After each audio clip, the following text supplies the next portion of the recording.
안녕하세요, 여러분. 오늘은 이태준 작가의 정말 유명한 단편 소설이죠. 돌다리를 같이 한번 깊이 있게 들여다볼까 합니다. 이 작품을 통해서 우리는 과연 무엇을 지켜야 하고 또 무엇이 변해야 하는지 아주 근본적인 질문과 마주하게 될 거예요. 자, 본격적으로 시작하기 전에 이 질문 한번 볼까요? 만약에 나라면 어떤 선택을 할까요? 와, 정말 쉽지 않은 질문이죠. 오늘 우리가 만날 주인공 창섭이 바로 이런 딜레마에 빠지게 되거든요. 여러분도 마음속으로 나라면 어땠을까 한번 생각하면서 따라와 주시면 훨씬 더 재미있을 거예요. 네, 오늘은 바로 이 순서대로 작품을 한번 파헤쳐 볼 겁니다. 창섭의 계획은 뭐였는지부터 시작해서 아버지와 아들이 어떻게 부딪히는지, 그리고 이 소설의 핵심이죠. 돌다리가 대체 뭘 의미하는지 차근차근 달아가 보겠습니다. 그럼 첫 번째, 의사가 된 아들 창섭의 이야기부터 시작해 볼게요. 아주 똑똑하고 합리적인 사람인데 도대체 왜 고향 땅을 팔아달라는 아버지에게는 정말 청천벽력 같은 부탁을 하려고 마음먹었을까요? 자, 주인공 창섭. 이 사람은요, 서울에서 아주 잘 나가는 의사입니다. 맹장수술의 권위자래요. 근데 창섭이 왜 그렇게까지 독하게 의사가 됐을까?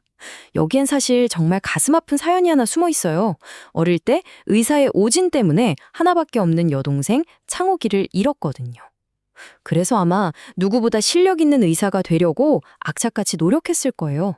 그리고 이제 더 큰 성공을 위해서 병원을 확장하려는 아주 야심찬 계획을 세워서 고향에 내려온 거죠.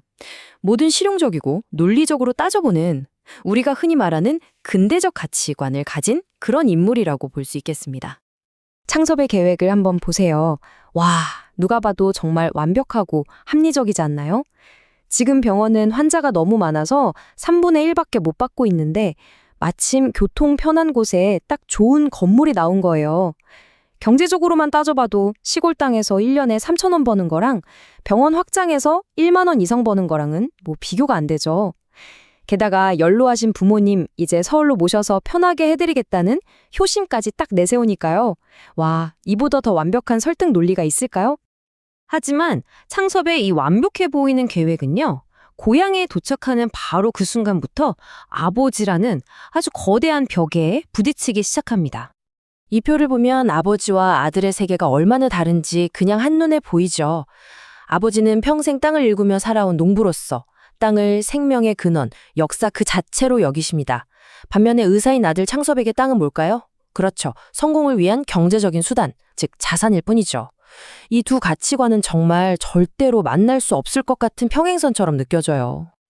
이 장면 정말 중요하니까 별표 하나 쳐둘까요?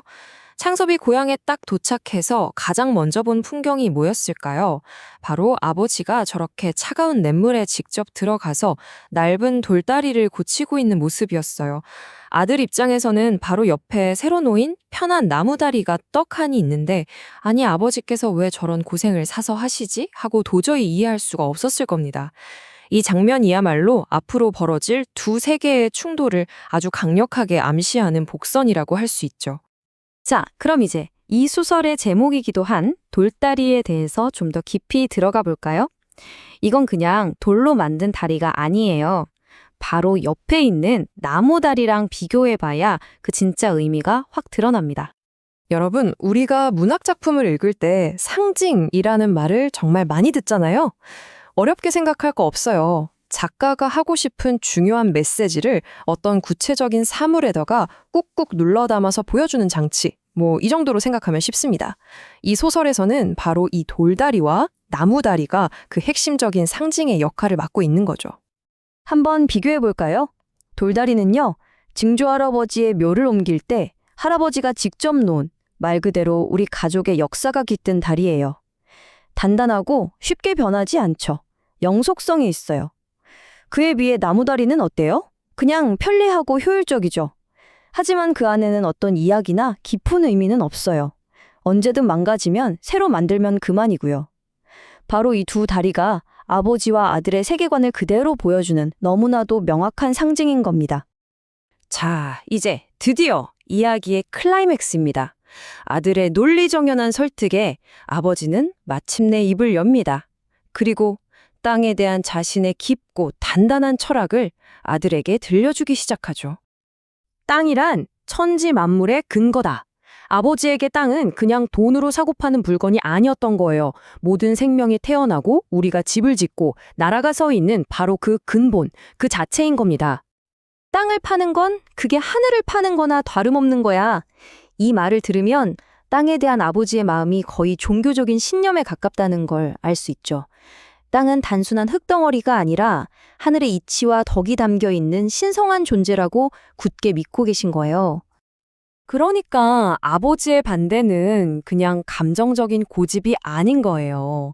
할아버지가 심은 나무가 있고 조상의 흔적이 깃든 곳, 내가 땀 흘린 만큼 정직하게 돌려주는 곳, 그리고 언젠가 이 땅을 나보다 더 사랑해줄 사람에게 물려줘야 한다는 아주 깊고 단단한 철학이 담겨 있는 거죠.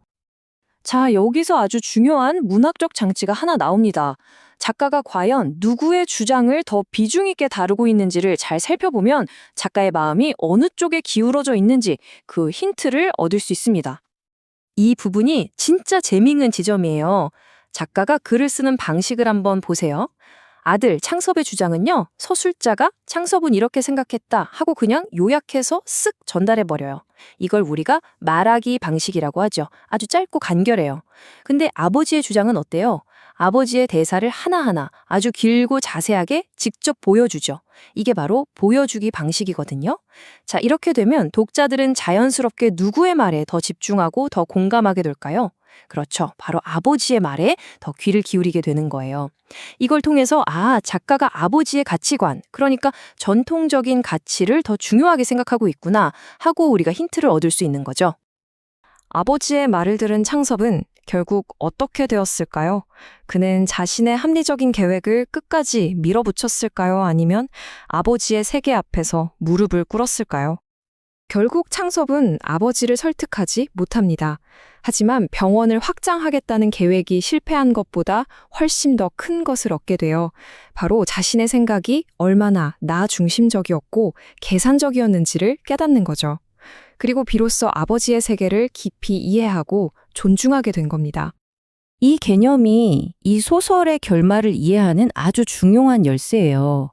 창섭은 우리 아버진 정말 훌륭한 인물입니다 라고 진심으로 인정합니다. 하지만 그는 결국 어떻게 하죠? 아버지가 정성껏 고쳐놓은 바로 그 돌다리를 건너서 다시 서울로 돌아가잖아요. 아버지의 세계가 위대하고 훌륭하다는 것을 알지만 나는 더 이상 그 세계에서 살 수 없다는 것을 받아들이는 것. 이것이 바로 인식의 아이러니이자 두 세대 간의 어쩔 수 없는 거리감을 보여주는 조금은 슬픈 깨달음이라고 할 수 있습니다. 아들이 떠난 후에도 아버지는 변하지 않습니다. 다음날 새벽에도 묵묵히 자신이 고친 돌다리로 나와 세수를 하죠. 이 돌다리를 보살피고 땅을 지키는 것이 곧 하늘의 이치, 천리를 따르는 것이라고 믿으면서 자신의 삶을 묵묵히 이어가는 겁니다. 이 소설은 지금으로부터 거의 80년 전에 쓰였지만 오늘날 우리에게 던지는 질문은 여전히 묵직하게 다가옵니다. 모든 것이 돈과 효율성으로 평가받는 이 빠르게 변하는 세상 속에서 우리가 정말 놓치지 말고 지켜야 할 가치는 과연 무엇일까요? 여러분 각자의 삶에 있는 소중한 돌다리는 무엇인지 이번 시간을 통해 한 번쯤 깊이 생각해보는 계기가 되었으면 좋겠습니다.